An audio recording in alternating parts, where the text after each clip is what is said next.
और अब बात करेंगे नुहू की। आपने जमताड़ा का नाम सुना होगा। क्या जमताड़ा जैसे साइबर क्राइम का अड्डा है, वैसा ही नुहू बन गया है?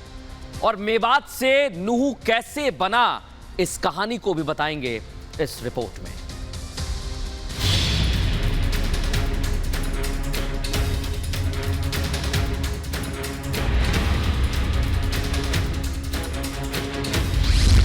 थाने पर हमले का क्लू,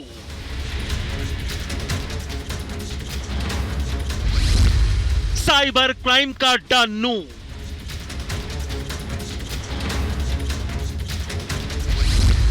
साइबर थाने पर हमला क्यों?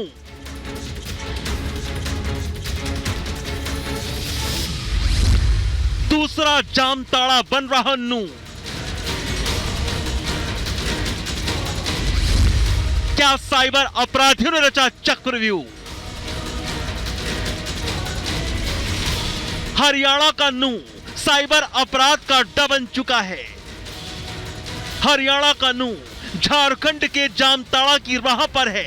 साइबर अपराधियों का यहां बोलबाला है और इसलिए ये सवाल उठ रहे हैं कि आखिर हरियाणा में हुई नुहू हिंसा के दौरान साइबर थाने को ही क्यों निशाना बनाया गया।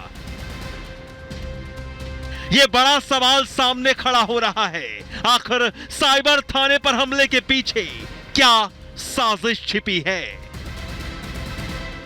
हरियाणा पुलिस सूत्रों के मुताबिक जांच में बड़ा खुलासा हुआ है। सीसीटीवी के आधार पर उपद्रवियों की तलाश में जुटी पुलिस के हाथ कई सुराग लगे हैं। सूत्रों के मुताबिक जिन बदमाशों को साइबर अपराध में गिरफ्तार किया गया था, उनके चेहरे सामने आए हैं। कि ये थाना ऑनलाइन जिस तरीके से फ्रॉड होते हैं उसको लेकर एक बड़ी और अहम भूमिका निभा रहा था और उसी भूमिका को देखते हुए इस थाने पर जो एक तरीके से हमला जो है वो किया गया। अप्रैल के महीने में 125 लोगों को गिरफ्तार किया गया।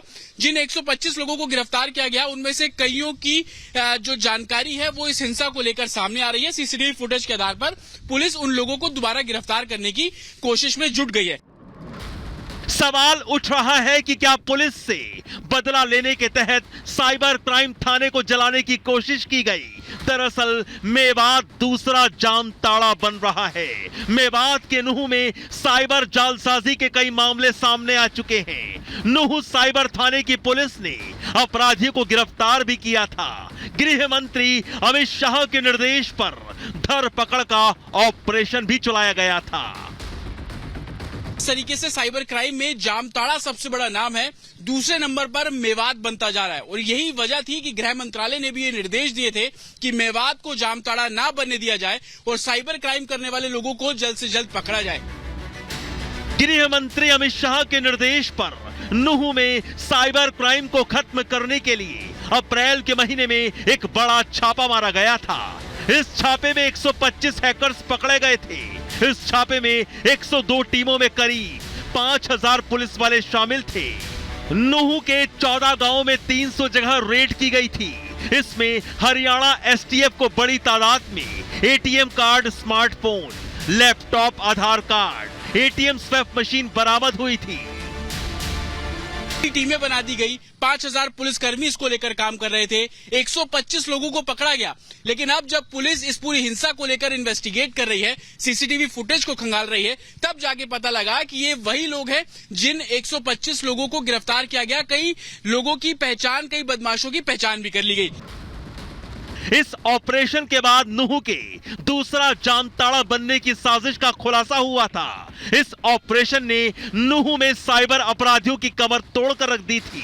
यही कारण है जब सोमवार को नुहू में धार्मिक यात्रा पर पथराव हुआ और फिर हिंसा भड़कने पर साइबर अपराधियों ने साइबर थाने पर हमला कर दिया। सीसीटीवी में साफ देखा जा सकता है कि उपद्रवियों ने बस से थाने की दीवार को तोड़ा, फिर साइबर थाने में कंप्यूटर्स तोड़े, साइबर थाने के पुलिस कर्मियों पर हमला किया और बाहर खड़ी गाड़ियों को आग के हवाले कर दिया।